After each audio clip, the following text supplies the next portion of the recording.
Hi there, I'm on the set of Grey's Anatomy shooting a patient room scene. Let me show you how I do it. Little kick up. And your full foot on it. Although this seems like a very simple patient room scene, the part that makes it a bit more challenging is the depth that we have to incorporate into the shot. Not only will I light the room that our actors are in, I'm lighting the ER behind them through the windows, and even deeper, the exterior entrance, which has background talent crossing in and out. So the key here is to balance and layer the lighting. I'm a big fan of light layering, and it is something that my gaffer and I have incorporated into this season. The basic concept of light layering is that instead of starting with a big source farther away, which then has to be broken up with numerous flags and nets for control, you work with smaller sources closer in that are more directional. This may use more lights, but it gives you utmost control over the exposure for each of the areas, as well as individual control over the softness and color temperature for each light. To start the scene, I've got a 3-camera setup facing towards the windows. I'm starting with the wider sizes of our lenses, and then I punch into tighter coverage facing the same way. It's generally a good rule of thumb to start with your wider coverage first. This isn't always possible, but usually it's the easiest way to tackle a scene. In the room, the biggest soft key we push through the door is a Rotolite Titan X2 with a Chimera and grid. Having a grid on your Chimera really helps with keeping your lighting directional so it doesn't spill all over the place. I'm a big fan of the new Rotolite Titan line of lighting. They're incredibly powerful, and they have built-in smart diffusion that's also DMX controlled, so you can change the softness on the fly. Next, I have a softer 3/4 rim that is a SkyPanel S30 with a Chimera and grid. And for our harder backlight, behind our 2 doctors, we've got a tweenie inside the room with just a bit of diffusion. Also pushing through the windows, we have 2 tweenies without diffusion. As Richard walks through the door, he is backlit with a tweenie with opal diffusion. A good choice for diffusion if you still want to maintain a level of hardness, but just take the edge off, would be opal or Hampshire frost. By the cameras, there's also a Lico bounced into the ceiling to add just a little bit of fill. Notice that most of the lighting that hits the actors' faces is on the softer side. For our show, I generally don't work with hard lighting on actors' faces. There are still ways to have contrast in a scene without having too much contrast on a person's face. Every show is different, but for Grey's Anatomy, we generally like softer lighting on our actors. The next level of depth is the ER itself. You see here the tweenies that are hung to create a hard light pushing through the windows.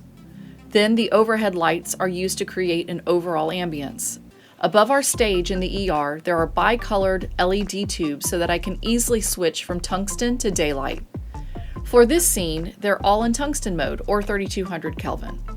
And then for a nice hard rim for the ER background, there is a Lico on a stand spreading across the area. When you see this from the camera positions, it adds contrast to the background so that it isn't flat. The last level of depth that I light and control is the outside entrance into the ER. We're fortunate to be on a stage that is already pre-rigged overhead with ultra bounces and/or silks, as well as the ability to block the light that floods in from the sides. This way, I can keep the whole scene in tungsten color balance and have control over the exposure for the exterior. Another way you could do this is to put a double net over the entrance of the ER to slow down the light. This is probably something you would do in a practical location. But this will probably inhibit people from entering and exiting the entrance, and you most likely will have to keep your whole scene in daylight color tone. And that's fine if you want the color mixture. Here, however, where I have control, we pull back the ultra bounce overheads, pull our solids on the sides to block the ambient light, and bounce maxi brutes into the ultra bounce for our overall exposure. The spill from the maxi brutes is then controlled with frames of 250 diffusion to keep everything soft and even. There was no need to try and create extra contrast with a hard rim light in this deep background like we did in the ER, because the contrast is actually created in the overall frame, with the exposure of the entrance to the ER being a lot brighter than the rest of the scene, and that's what gave us the contrast, as you can see here.